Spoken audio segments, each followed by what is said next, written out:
The New York Giants came into the 2019 draft with 12 selections, and general manager Dave Gettleman said that's a lot, so expect some moving and shaking to happen.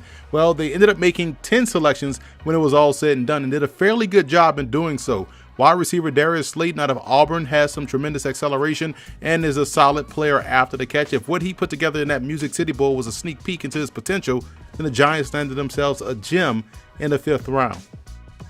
What I liked most about the Giants draft was how much they got better defensively. I know these are rookies, but my goodness, there are some damn good ones that they were able to pick up this past April at positions of need. Nose tackle Dexter Lawrence was the top nose tackle in the class and immediately upgrades the Giants defensive front. They got great pass rushing help with Old Dominion's O'Shane Ximines, who can win with both power and quickness. Their biggest coup, in my opinion, was in the secondary. To be able to come away with ball hawks like DeAndre Baker out of Georgia, Julian Love of Notre Dame, and Corey Ballentine out of Washburn was probably their most impressive feat. All three guys can match up and take the ball away. The Giants got much more athletic and versatile with this draft class.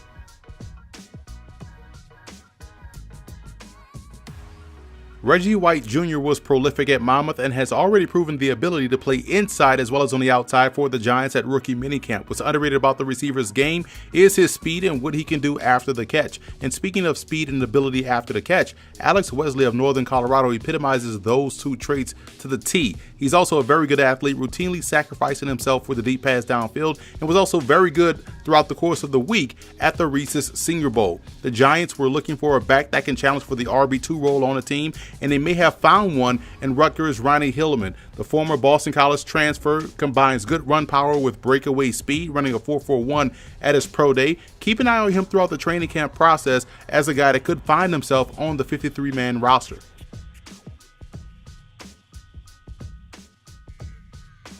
I gave the Giants a B+ for their draft. The obvious hiccup for me was the Daniel Jones selection. It wasn't the fact that they took a quarterback at number 6. It was the fact that they took that particular one at 6 when there was a better option in Dwayne Haskins sitting right there in their face.